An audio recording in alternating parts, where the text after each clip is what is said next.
Hello students, welcome to internetpadhai.com। आप सभी का बहुत बहुत स्वागत है। मैं यहाँ पे आपको 6 to 12th का सिलेबस करवाऊंगी और जैसा कि आप सभी को पता है वो सिलेबस मैं आपको कंप्लीट करवा रही हूँ और यहाँ पे मैं आपको वो पूरा सिलेबस बिल्कुल सीक्वेंस वाइज कवर करवाऊंगी। और अगर आपको पीछे का कोई वीडियो छूट गया या फिर आपने पीछे के वीडियोस नहीं देखे हैं तो आप internetpadhai.com पे उन वीडियोस को देख सकते हैं। इसके अलावा internetpadhai.com पे आपको पूरा सिलेबस सीक्वेंस वाइज मिल जाएगा।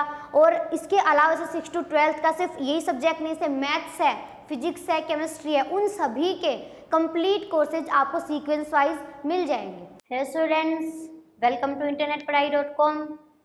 बायोलॉजी पढ़ रहे हैं हम और उसमें हमने चैप्टर स्टार्ट किया था न्यूक्लियस एंड क्रोमोसोम। उसमें पहले हम किसके बारे में पढ़ रहे हैं? न्यूक्लियस के बारे में पढ़ रहे हैं, केंद्रक के बारे में पढ़ रहे हैं कि न्यूक्लियस क्या होता है, कैसे प्रेजेंट होता है, क्या सीक्वेंस होता है, ऑर्गन्स के प्रेजेंस का। ठीक है, तो वो चीज़ हमने पढ़ी थी। और एक चीज़ आपको पता है कि हमने ना उसका मतलब एक तरीके से देखे, जो बेसिक पार्ट था ना कि जैसे एक केंद्रक है उसके अंदर किस किस तरीके से ऑर्गन्स जो हैं वो प्रेजेंट होंगे, वो चीज़ हमने देख ली थी। ठीक है, तो अब हमने ना एक एक ऑर्गन स्पेसिफिक लेके और उसके पूरे स्ट्रक्चर के बारे में पढ़ना है कि वो किस तरीके से कहाँ पे क्या प्रेजेंट होता है, उसका फंक्शन क्या होता है। ठीक है, तो चलिए स्टार्ट करते हैं। टॉपिक चल रहा था हमारा केंद्रक की संरचना।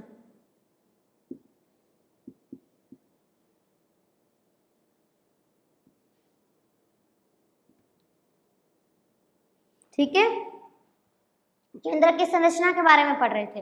अब इसकी डायग्राम के अंदर प्रेजेंट सारे ऑर्गन्स की मैंने आपको बता दी थी पूरी। अब हमने क्या पढ़ना है? अब हमने एक एक स्पेसिफिक ऑर्गन लेके और उसके बारे में पढ़ना है। पहले ऑर्गन्स देखते हैं कौन कौन से हैं। न्यूक्लियर मेम्ब्रेन है, ओके। दूसरा नाम क्या बताया था? कैरियोथिका। ठीक है, उसको भी मत भूलिएगा। न्यूक्लियोलस है और थर्ड आता है न्यूक्लियोप्लाज्म और सबसे लास्ट है क्रोमेटिन मटेरियल।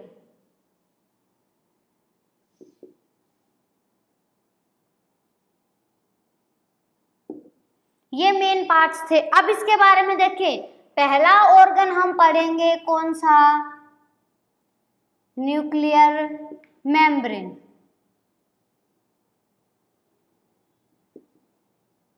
केंद्रक झिल्ली के बारे में इसका कुछ पार्ट मैंने आपको पीछे वीडियो में बताया था, तो वो सिर्फ बेसिक था। उसका पढ़ने से पहले एक डायग्राम के अंदर उसकी प्रेजेंस जरूरी थी। ठीक है, तो वो हमने पढ़ा। अभी हमने क्या पढ़ना है? उस पूरी स्ट्रक्चर, जैसे जो डायग्राम के अंदर इसको शो किस तरीके से किया, तो मैं आपको बिल्कुल वैसे बताऊंगी जो आपको डायग्राम में समझाया। भूलोगे नहीं उससे, क्योंकि ऐसे टॉपिक्स को आप रटोगे ना तो आपको समझ में नहीं आएंगे। अगर आप डायग्राम से देखोगे ना तब आपको समझ में आएंगे बिल्कुल। और ये चीज़ आपको बिल्कुल सही भी लगेगी जब आप डायग्राम के बेसिस पे चीज़ें याद करना स्टार्ट कर दोगे। ठीक है, तो मैं आपको जो डायग्राम बनाया था ना उसी के अंदर शो करके बताती हूँ पूरी इसकी स्ट्रक्चर की कहाँ पे कैसे कैसे प्रेजेंट होता है।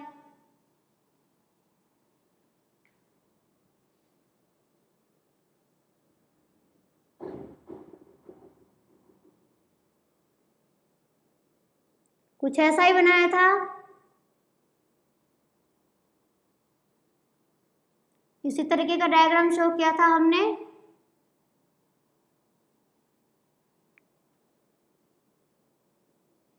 सिर्फ यहाँ पे हम देखेंगे मेम्ब्रेन के बारे में। ओके,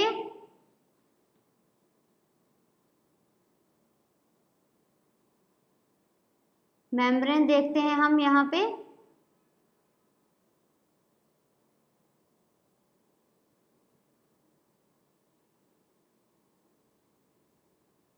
देखिए, कुछ इसी तरीके की जनरल स्ट्रक्चर होती है।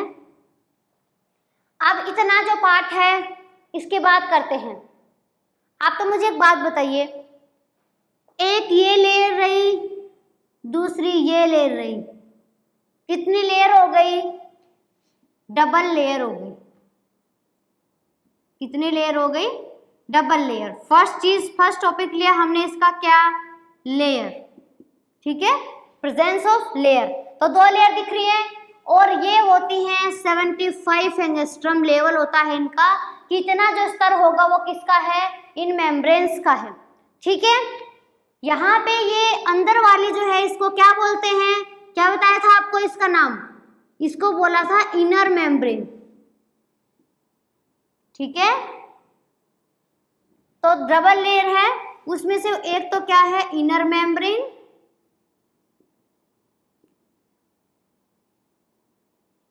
जो आपको बता रहे हैं डायग्राम में वही चीजें लिखेंगे और आपको भी थ्योरी में वही लिखनी है।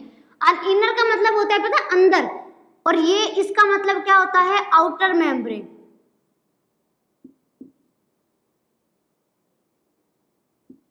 ठीक है, तो दूसरी कौन सी हो गई, आउटर मेम्ब्रेन।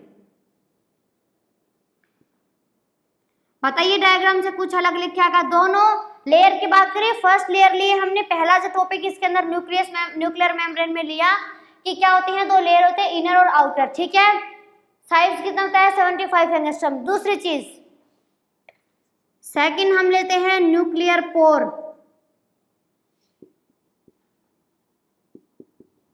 ठीक है, न्यूक्लियर पोर, ये जो दोनों झिल्लियां है इसके बीच में ये जो छेद दिखाई दे रहे हैं ना आप लोगों को, ये देखिए क्लियर, यहाँ पे देखिए आप कि ये जो पोर दिखाई दे रहे हैं, छेद दिखाई दे रहे हैं, दोनों जो झिल्लियां हैं उनके बीच में। तो इसको आप कैसे लिखोगे कि जो दोनों मेम्ब्रेन्स होती है ना, दोनों जो झिल्लियां होती हैं उनके बीच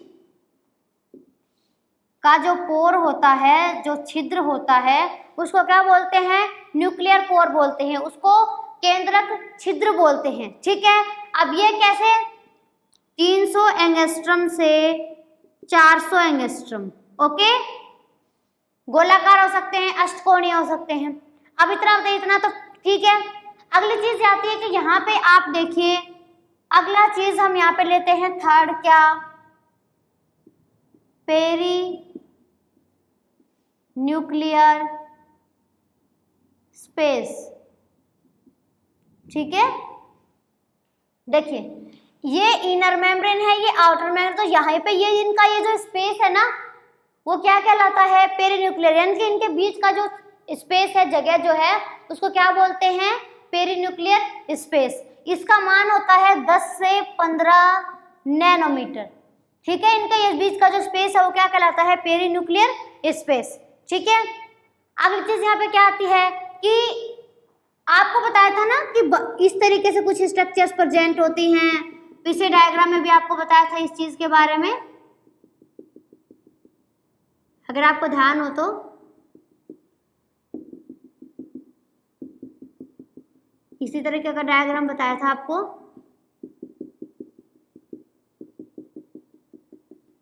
मतलब ये जो सबसे बाहर वाली मेम्ब्रेन है, मतलब ये आप देख रहे हो कि ये कण से दिखाई दे रहे हैं, ये किस पे हैं, सबसे आउटर मेम्ब्रेन पे हैं। तो कहने का मतलब क्या है कि जो आउटर मेम्ब्रेन होती है इस पर क्या प्रेजेंट होते हैं, इनको हम बोलते हैं राइबोसोम। ठीक है, क्या बोलते हैं, राइबोसोम। ये चीज आप थ्योरी में लिख सकते हैं आराम से।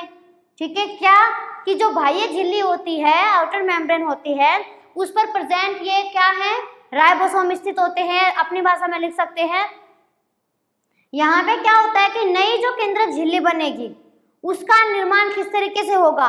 देखिए आप भी जानते हैं कि कोशिका विभाजन आपने पढ़ा है, तो उसमें क्या होता है कि एक जो कंडीशन होती है स्टार्टिंग में, ऐसा होता है कि केंद्रक झिल्ली विलुप्त होने लग जाती है, केंद्र का विलुप्त होने, जब पूरा जब एंड होने लगता है तो सारी जब झिल्ली भी बन जाती है टीलोफेज में, और जो न्यूक्लियोलस वगैरह है ना वो भी बन जाते हैं। ठीक है, पहले तो ये बताइए कि इतना जो मैंने समझाया आपको आ गया होगा समझ में, कोशिश करिए बिल्कुल इजी वे में बताने की। समझ में आ गया है तो वीडियो को लाइक कीजिए ताकि मुझे भी पता चले कि आपको समझ में आ गया है। आप कमेंट बॉक्स में कमेंट करके भी बता सकते हैं कि आपको मेरा पढ़ाई हुआ कैसा लगता है, और हमारे इस क्वालिटी एजुकेशन के इनिशिएटिव को ज़्यादा से ज़्यादा लोगों तक पहुँचाने के लिए वीडियोज को आप लाइक कीजिए, शेयर कीजिए, क्योंकि जितना ज़्यादा और जितना जल्दी आप वीडियोज को लाइक करोगे, शेयर करोगे, उतनी ही जल्दी हमारे एक्सपर्ट की टीम आपको बाकी सभी सब्जेक्ट भी जल्दी से जल्दी प्रोवाइड करवाएगी। बट उसके लिए आपको पहले वीडियोज को लाइक करना होगा, शेयर करना होगा व्हाट्सएप और फेसबुक पर, उतनी ही जल्दी आप सभी सब्जेक्ट को फॉलो कर सकेंगे। देखिए स्ट्रक्चर पढ़ रहे हैं, हो गया। पहले जो जो डायग्राम बनाते जाओ, कॉमन चीज बताते जाओ। दो झिल्ली होती हैं, अंदर वाली इनर या आंतरिक केंद्रक झिल्ली, बाहर वाली बाह्य केंद्रक झिल्ली। बाह्य पे राइबोसोम प्रेजेंट होते हैं, दोनों के बीच का स्पेस क्या कहलाता है? पेरिन्यूक्लियर स्पेस कहलाता है। और दोनों झिल्लियों के बीच में जो छिद्र कैसे होते हैं? वर्ताकार या अष्टकोणीय होते हैं, 3 एंगस्ट्रॉम से 4 एंगस्ट्रॉम तक के। हम बात कर रहे थे कि जो नई न्यूक्लियर मेम्ब्रेन बनेगी ना उसके फॉर्मेशन की। तो क्या होता है, कोशिका बाह्य में टेलोफेज अवस्था आती है, तो उसमें क्या होता है कि जो एंडोप्लाज्मिक रेटिकुलम होती है उसके द्वारा क्या किया जाता है कि जो केंद्रक जैसे एक तरीके से समझो पोर जिसको हम बोलते हैं, वहां पे केंद्रक छिद्र जो है जिसको हम न्यूक्लियर पोर बढ़ रहे हैं, उसके अंदर क्या होता है कि पोर कॉम्प्लेक्स नामक संरचना क्या होती है? प्रेजेंट होती है। ठीक है, क्या बोल रहे हैं कि जब निर्माण होता है नई केंद्रक झिल्ली का,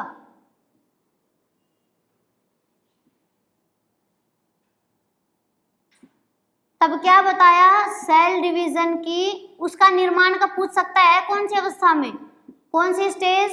टीलोफेज। तब क्या बताया कि इसके ये जो पोर होते हैं, छेद जो होते हैं, केंद्रक छिद्र जिसको हम बोलते हैं, इस केंद्रक छिद्र में क्या होता है? न्यूक्लियर पोर की बात कर रहे हैं। इनमें क्या होता है कि पोर कॉम्प्लेक्स,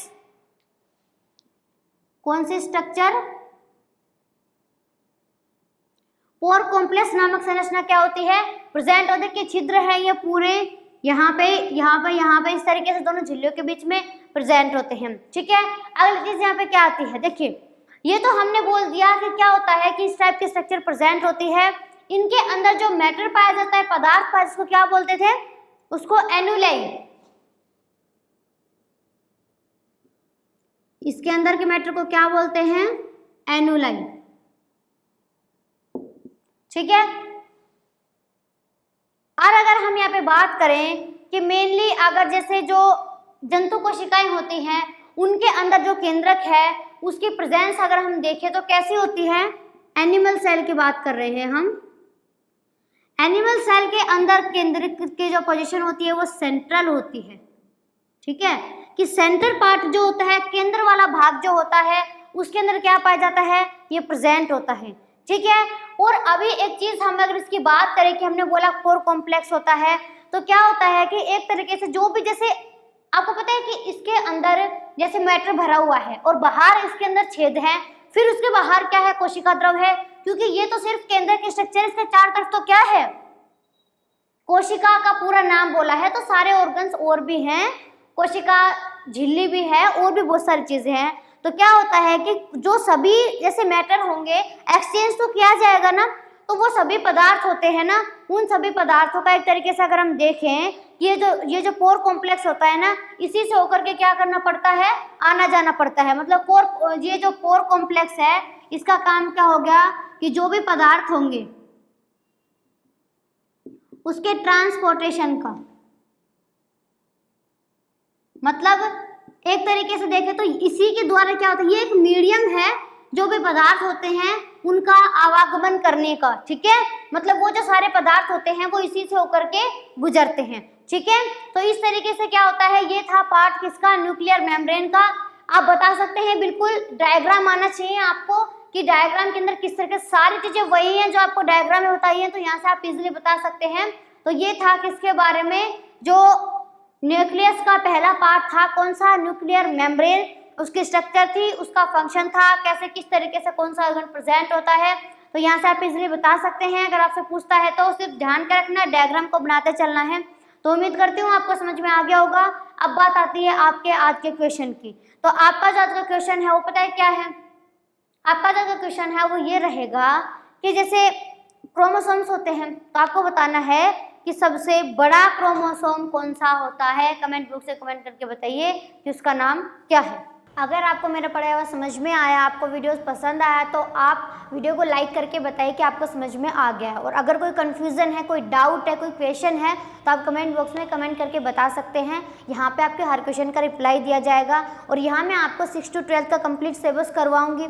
और इसके अलावा सिर्फ यही नहीं, आपको 6 to 12 के सभी क्लासेस के सभी कोर्सेज सभी सब्जेक्ट के वो आपको सीक्वेंस वाइज प्लेलिस्ट में मिल जाएंगे internetpadhai.com पे।